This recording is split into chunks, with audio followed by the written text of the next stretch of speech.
I tell you that this is the most disturbing missing persons case, I 100% mean it, because you don't just go missing after jet skiing with a creepy man that you just met on vacation. Max DeVries was 14 years old when he went missing while on vacation with his family in Aruba back in 2004. The circumstances surrounding his disappearance are bizarre, and nothing has disturbed me more than learning about what happened to him, so let's talk about it. Part of the reason why this story is so horrifying is because in 2002, just 2 years before Max would vanish, his dad would suddenly die after having a heart attack. This would leave Max's mom to raise their 2 children alone, which is already devastating enough. But fast forward to May 12th of 2004. The DeVries family, which now consisted of Yvonne, her 14-year-old son Max, and his younger sister Dominique, were simply just trying to put their lives back together. They decided to plan a fun family vacation to Aruba to take their mind off of things and altogether heal. They all stayed at the La Cabana Resort, and they were so excited to hang out on the beach and play in the water. Growing up, they had a sailboat, so Max specifically loved the water and knew how to swim really well. A few days into their arrival, Max was playing pool at the resort when, seemingly out of nowhere, a man in his 30s approached him. To avoid being sued, I'm not going to give his full name, but the man's first name is David. So David starts playing pool with Max, and at first it seemed a little weird to Yvonne how friendly he was with him. But then again, it was a resort where everyone was pretty friendly, so it wasn't really a cause for concern. The man then started telling Max and the family about how he was also on vacation with his adoptive father, and they were celebrating the day that he was adopted so many years ago as a kid. The adoptive father is also named David, so from here on out, I'll address them as David Jr. and David Sr. So David Sr. then joins everyone and asks them what they had planned for the next day. Yvonne tells him that she and her family are going parasailing, and David Sr. asks if they can join them. So Yvonne, being nice, says yes. The next day came and went, and everyone had a good time together. They all went parasailing, and then David Jr. takes Max out on a couple of rented jet skis. They came back and Max said that he had fun, and that was that. They weren't really planning on hanging out with the 2 men again, but then the next day, as the family was hanging out by the pool, David Sr. approached them. He then asked Max in front of Yvonne if he wants to go jet skiing again. Yvonne tells him no because he just did it the day prior, but he insists, saying that he really wants Max to go and that he'd even pay for it. And Max, being a kid, was really excited and begged his mom to let him go. So Yvonne said yes, even though she really didn't want him to. The last time Max was ever seen alive was getting on a jet ski and following David Sr. out onto the water, and what happened after this has never really been explained.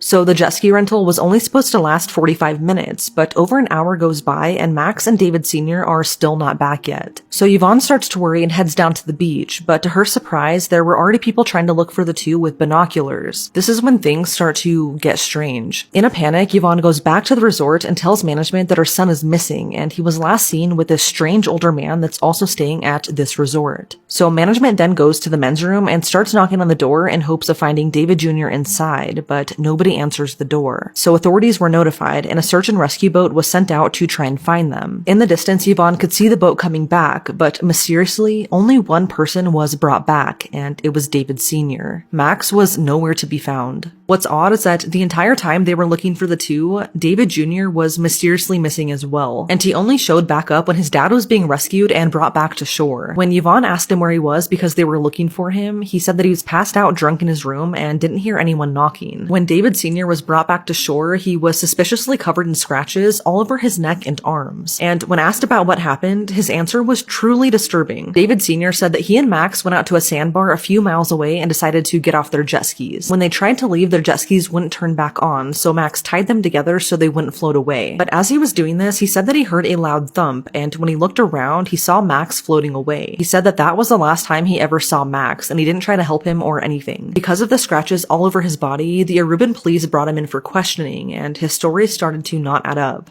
David Sr. first told police that Max let go of the jet skis and started swimming to shore, but he then changed his story entirely. He then said that when he saw Max for the last time, he was just very calmly floating away, like he didn't even try to swim. David Sr. said that he tried calling out to Max, but he wasn't responding, although he said that his eyes were open. It was very obvious that he was lying and hiding something, so Yvonne asked authorities if they could check under his fingernails to see if they could find any DNA, or to possibly give him a lie detector test. But Aruban police told her no, no, that this isn't America and that they don't do stuff like that. When asked about how he got those scratches, David Sr. said that he got them from trying to climb back on the jet ski. But this doesn't really make sense because this wasn't his first time riding on a jet ski. He had done it before, and his entire neck and both of his arms were literally covered in scratches. That doesn't just happen by simply trying to get back on a jet ski. Even though this man was clearly hiding something, the police just let him go and pretty much believed every word he said. Although a massive search was launched by boat and air, Max was never found. Authorities said that Max was lost at sea and that this was all just a tragic accident, and they eventually stopped searching for him. There really wasn't much that Yvonne could do as authorities weren't helping her, so she and her daughter had to go back home without Max. One thing that really stood out to me though is that on the flight home, the two men were actually sitting behind Yvonne, and David Sr. said something that's honestly really sinister. He asked Yvonne if he could send her flowers on Max's anniversary. Who would say something like that? After this, Yvonne never saw those two men ever again. After going home, Yvonne did everything she could to try and get media attention for Max's disappearance, but this was quickly overshadowed by the disappearance of Natalie Holloway, who also went missing in Aruba just a year after Max, and news of her disappearance was everywhere. Like, you couldn't turn on a TV without hearing about it. Not too long after this, a local police detective near Yvonne's home in Michigan decided to take on Max's case. It didn't take him long while researching Max's story to immediately figure out that something horrible happened to him and that this wasn't just an accident. He started reviewing the statements given by David Sr. in Aruba and noticed how his story didn't add up, so he decided to run a background check on him, and what he found is horrifying. He found that David Sr. was arrested in 1981 for sexually abusing another 14-year-old boy, the same age as Max. But this wasn't just any random 14-year-old boy. It was his own adoptive son, David Jr., who was the one traveling with him in Aruba. This was a major red flag to the detective because if he was arrested for assaulting his son, why were they now still in contact and traveling together? So then he started going through David Jr.'s statements that he gave in Aruba, and he found that he lied about something major. He said that his dad had never been arrested, which obviously wasn't true because he had been a personal victim of his own dad, and he was arrested for it. Then he started oversharing a bunch of really odd information, saying how he's 100% hetero and has never done anything intimate with a boy or man. This was all voluntarily said by him, which is weird. This detective got the FBI to briefly investigate this case, and they actually brought David Jr. in for questioning. He of course denied having anything bad to do with Max's disappearance, and he stood on the fact that it was just a tragic accident. So the FBI offered him to take a polygraph test, in which he agreed, and he was scheduled to take it the following day. But not so shockingly, he never showed up.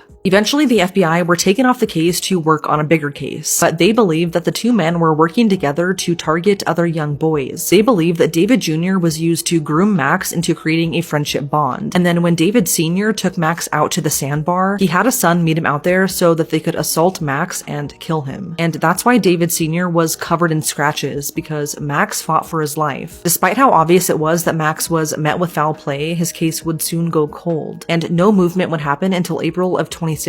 One day, seemingly out of the blue, Yvonne gets a message from a woman asking to talk about Max. This woman doesn't want to be named publicly for fear of her safety, but she goes on to tell Yvonne that she dated David Jr. for a year. She said that she, David Jr., and his dad were all sitting in the living room when his dad suddenly blurted out, quote, "Hey, has he ever mentioned anything about the 14-year-old boy who went missing in Aruba?" End quote. The woman says no because David Jr. has never mentioned anything about it before, and his dad says that he was really close with the boy and that it hurt him a lot when he went missing. Later that night, the woman asked David Jr. what happened that day in Aruba, which made him incredibly mad. He yelled at her to never talk about him ever again. Apparently at this time, this woman had a son from a previous relationship, and she said that after this interaction, she started paying attention to how David Sr. would act around her son. She said that he got way too close to her son and always wanted him to sit on his lap. So this is when she left him, and she decided to Google missing 14-year-old boy in Aruba and found Max's story. She then reached out to Yvonne wanting to help. This is when Yvonne found yet another girl that this man dated, and she was able to talk to her as well. This woman said that on one occasion, David Jr. told her that the only good thing his father has ever done for him was get him out of trouble in Aruba. She said that David Jr. would sleep talk and say Max's name, and one night she confronted him about it, asking who Max was. He then snapped and held her at gunpoint, strangling and stabbing her, but somehow the woman was able to escape and survive the attack. David Jr. was arrested for this, but somehow he only ever got 2 years probation for literal attempted murder. It's now been 20 years, and Max has never been found. The two men have never been charged in connection to his case. Although the way I see it is that there are two people in this entire world who know exactly what happened to him. Max's mom is here on TikTok trying to get some focus back on his case, so please go follow her. Although what exactly happened to him 20 years ago remains a mystery, Max still deserves justice, and his case deserves to be reopened.